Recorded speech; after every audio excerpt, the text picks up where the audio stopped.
Now students, third and last applications of the Gauss theorem is we want to calculate the electric field due to uniformly charged thin spherical cell, right? Electrical field हमको students calculate करना है कहाँ पे? For the uniformly charge thin spherical shell, right? इस पे concentration करना, uniformly charge thin spherical shell.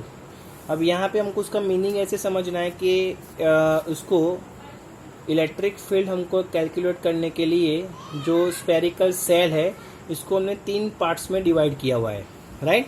Means electric field जो हमको कैलकुलेट करने के लिए उसको 3 पार्ट्स में डिवाइड किया है कि suppose first part outside lie on the spherical shell and the inside, right? Now एक कॉमन जो पैरामीटर्स है यहाँ पे आपको ये ध्यान रखना है इस थियरी में कि अगर एक स्फीयर है स्टूडेंट्स, राइट? ये जो एक स्फीयर है, अब यहाँ पे उसके सरफेस पे मैं चार्ज प्लेस कर रहा हूँ, right? That is the meaning of uniformly charge spherical shell, right? उसको मैंने जो यहाँ पे चार्ज पार्टिकल को कहाँ पे रखा हुआ है? On the surface of the sphere. So electrical field जो प्रोड्यूस होगी ये डायरेक्शन से होगी. क्लियर? आपको यहाँ पे दिख रहा है. सो मीन्स इमेजिनरी सरफेस अगर हम लोग कंसीडर कर सकते हैं तो वो आउटसाइड होगा. इलेक्ट्रिकल फील्ड कहाँ पे दिख रहा है? कहीं ना कहीं, मीन्स यहाँ पे आउटसाइड या on the sphere. But inside आपको कहीं पे इलेक्ट्रिकल फील्ड मिलेगा नहीं, बिकॉज ऑलरेडी हमने चार्ज कहाँ पे रखा हुआ है? On the surface of the spherical shell. Means electrical field जो है वो सरफेस से प्रोड्यूस हो रहा है, not from inside the spherical shell. So आपको क्लियर फॉर्म में इनसाइड में यहाँ पे Q इज इक्वल टू 0 हो जाएगा, राइट? सो ये ध्यान रखना है स्टूडेंट्स कि इनसाइड जब हम लोग कैलकुलेट करेंगे तब कोई भी चार्ज जो होगा वो एंक्लोज नहीं होगा. मीन्स वहां पे गॉसियन सरफेस क्रिएट नहीं हो सकती. Clear? Okay. Now so calculate the electrical field. Now we can place the charge on the sphere and we can produce the electrical field at randomly any direction, right? ये direction में electrical field जो है वो produce हो रही है students, right? Okay. Now समझ लो ये एक गॉसियन सरफेस है, हमने कंसीडर किया, राइट? बिकॉज कौन से चार्ज हमने, ये पॉइंट चार्ज है. पॉइंट चार्ज के लिए सिमेट्रिकल इलेक्ट्रिकल फील्ड जो होगी वो किसके लिए होगा? For the sphere. क्लियर? तो यहाँ पे कोई भी एक पॉइंट P पे हमको इलेक्ट्रिकल फील्ड कैलकुलेट करना है, right? From centre two point P radius consider कर लो R and total it's a Gaussian surface. It is the Gaussian surface, right?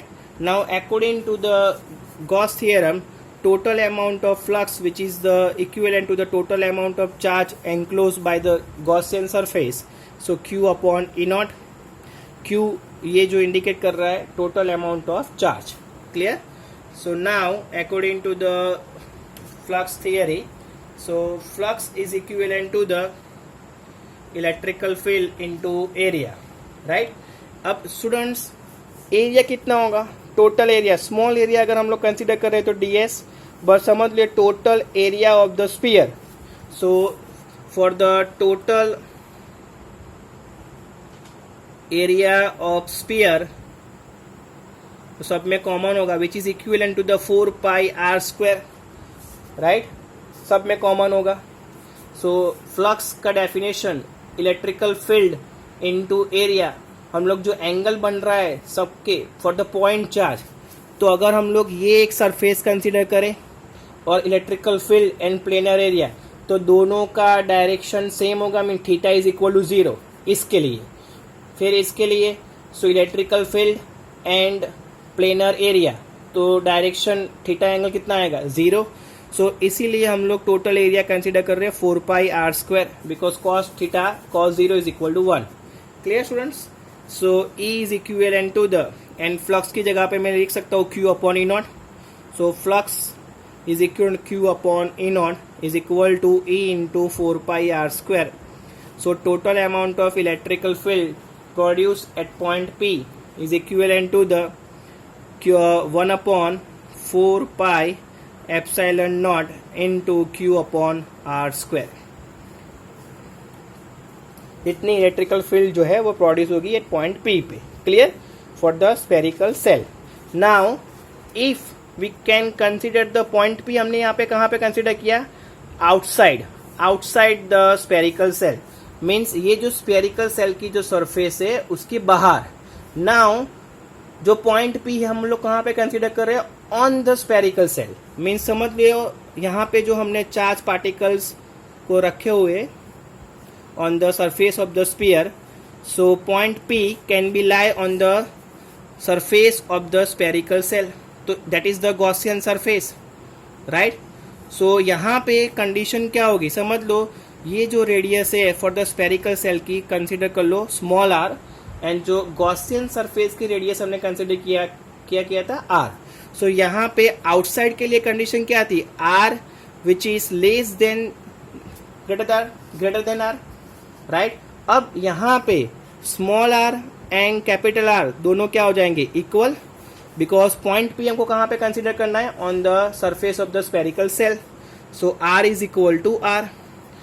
Now so total amount of flux is equal to Q upon E naught. So total flux produced is equivalent to the E into 4 pi r square, and total flux is equal to, according to the Gauss theorem, Q upon E naught is equivalent to the E into 4 pi r square. So E is equivalent to the 1 upon 4 pi epsilon naught into Q upon r square, और small r square भी आप लिख सकते हो for the point P lie on the spherical cell, कि जहाँ पे R is means small r is equal to the capital R. Clear? Now we have to calculate the electric field inside the spherical cell. Students, हमने charge को कहाँ पे रखा हुआ है? On the surface of the spherical cell. So always electrical field produce होगी from the surface to outside, right.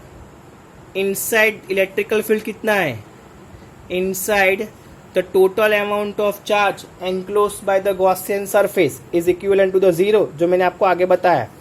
So total flux according to the Gauss theorem, total amount of flux is equal to Q upon E naught. So total flux भी क्या हो जाएगा? Zero, because charge नहीं. So electrical field is equivalent to the total flux is equivalent to the also E into 4 pi r square, and total flux यहाँ पे zero रख दो तो इलेक्ट्रिकल फील्ड भी कितना हो जाएगा? Zero. So inside the charge enclosed by the Gaussian surface is equal to zero. So electrical field भी हमको कितना मिल रही है? Zero, right. और यहाँ पे outside and inside that is the same electrical field we can get it.